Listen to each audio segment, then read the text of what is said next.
Volkswagen is launching an all-new flagship sedan, the 2019 Volkswagen Arteon. This is a bit of a niche car, especially with the growing popularity of SUVs. Most people with this kind of budget are going to be buying Atlases from Volkswagen and not Arteons. But this is a statement car. It's reaffirming a commitment to that kind of European, athletic, near-luxury car that Volkswagen diehards and enthusiasts really love. In some ways, the Arteon is a successor to the CC, the car that brought the coupe sedan to the mainstream more than a decade ago. But it's bigger, more powerful, and I think it's better looking.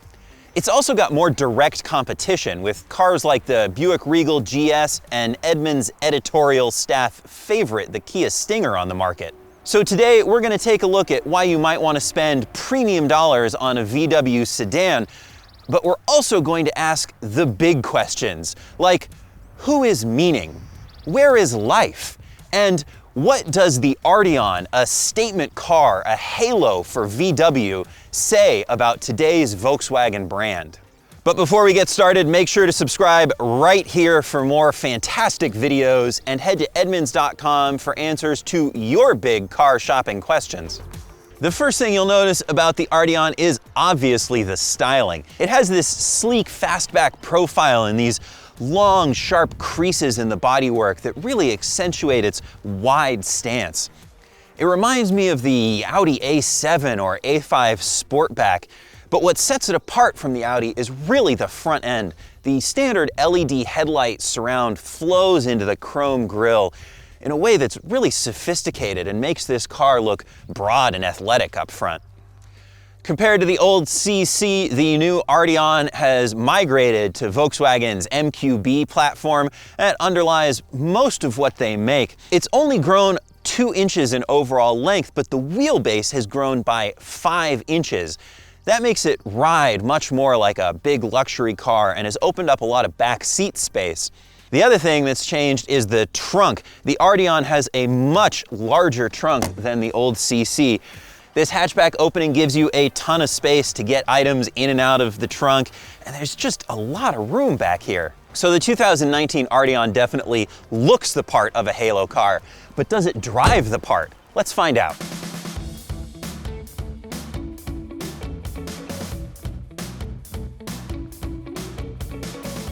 Overseas, Volkswagen offers the Arteon with a number of different powertrains, but in the US, you can pretty much just get one.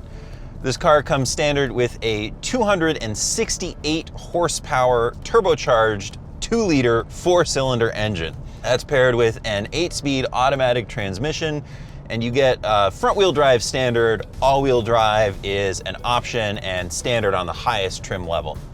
Also standard is adaptive suspension that can switch between sport and comfort mode so that it can firm up the handling or provide a more comfortable ride on the freeway. Now, Volkswagen calls the Arteon a GT car as opposed to a sports car.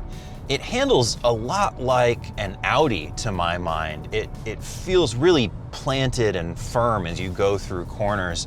You know, something like a Kia Stinger sort of feels lively and playful. This is really competent and the grip is fantastic, but it doesn't have quite as sporty a feel. You can definitely feel that GT mission coming through. The same goes for power delivery. The engine is strong and it's pretty torquey, but it's not as snappy as the V6 in the Kia Stinger GT. Overall, the driving experience feels really premium. The Arteon is a very capable handler. It accelerates well. A lot of that's down to the transmission and tuning. The gears are tall, so you spend a lot of time building through the rev range. Shifting manually helps, but in normal driving, this setup makes the car feel less responsive than the numbers suggest. The interior here fits with that grand touring mission as well. The materials sort of fall between what you expect from a Volkswagen and what you get in an Audi. There's more soft touch plastics in here than in something like a Jetta, but overall the materials aren't quite up to Audi standard. The interior really doesn't present as well as it should for the price. Visually, the textures are the same as in cheaper VWs, but while there are still hard plastics around, once you start touching things, you realize how many surfaces are padded. Interior storage is a little lacking. This is a pretty small console box. That's a pretty small little cubby. The door pockets are big enough for a water bottle to fit in, and they are lined, so you won't hear stuff rattling around in there so much. But otherwise, there's not a ton of space to keep your stuff in here. Visibility is excellent. Forward visibility overall is very good. These pillars are set up in a way they sort of stick out into the cabin a little bit, but they're arranged so that you're looking at the thinnest part of them. They don't really block your view out of the car when you're going around corners or approaching an intersection. Rear visibility is also very good for a coupe-like sedan. My only real complaint about visibility is the very small side mirrors. Luckily, blind spot monitoring is standard on the Arteon, so that's not as big a deal as it could be. And of course, on higher trims, you get all sorts of surround view cameras and extra gear like that makes maneuvering the car in tight spaces much easier. Volkswagen's thrown all of their technology features at this, and one or two things that you can't get in any other VWs. Of course, you get their pretty sharp touchscreen infotainment system. It comes standard with Apple CarPlay and Android Auto. While Volkswagen's infotainment looks nice, it's a bit behind competitors. A system like what you get in the current Accord offers more functionality and just feels more up to date. On the higher trim levels, you also get their digital gauge cluster. It's good looking and pretty adjustable. Really, Audi and Volkswagen are probably the next best digital gauge clusters on the market. On higher trims, you also get more luxury features. You get ventilated front seats as well as heated front seats. Of course, you get leather all over the place. In the highest trim, you also get a massaging front seat, which is something you can't get in any other Volkswagen right now. You can really see where the extra 5 inches of wheelbase comes in back here. Look at all this legroom I have. I'm sitting behind my own seating position as a 6-footer, and I got plenty of room for my knees, lots of room for my toes. I also appreciate the open glass along here. There's not a big pillar that starts right behind my shoulder. Makes it feel a little less claustrophobic. You get standard 3-zone climate control, and on higher trim levels, you get heated back seats as well. The only thing that taller passengers are going to want for is headroom. That sleek coupe-like roof does mean that the headroom is a little limited back here. It's not that bad. I'm 6 feet tall and my head is sort of just touching. Average-sized passengers will have plenty of space. The ride in this car also really fits with that grand touring mission. In comfort mode, it's really compliant. Heading down the freeway, you don't really feel any of the bumps or imperfections. It really irons out the road. The downside to that softness is that when you hit a large bump, the impact comes through into the cabin. So the premium feel sort of falls apart if you live somewhere with a lot of big potholes. You can put it in sport and it will firm up noticeably, not to the point of harshness. I would actually say that it doesn't really feel like a sporty ride. That said, it does really tame body roll, which is noticeable in comfort. But in sport, the Arteon corners much more flatly.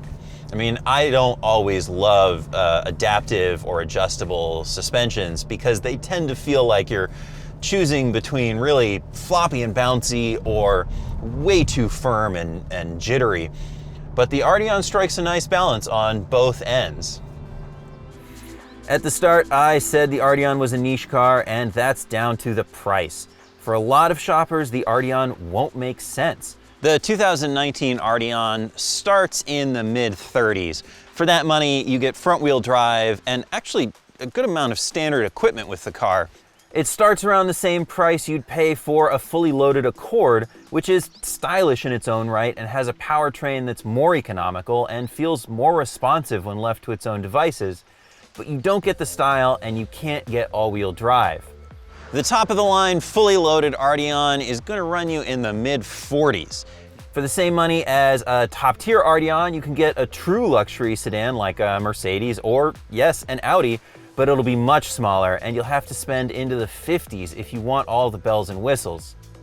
The only extra option for the Arteon is the R-Line package, and it'll add either 19 or 20-inch wheels, a sportier, more aggressive appearance package, a Sport Plus mode that sharpens the car up even more, and paddle shifters for a more engaging experience during sporty driving.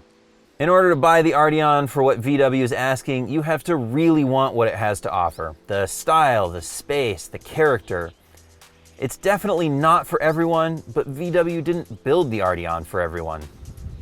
I am always happy to see another sedan on the market, especially one that offers the level of sophistication that the Arteon does. So as long as I've got the keys, I'm going to head back out on the road.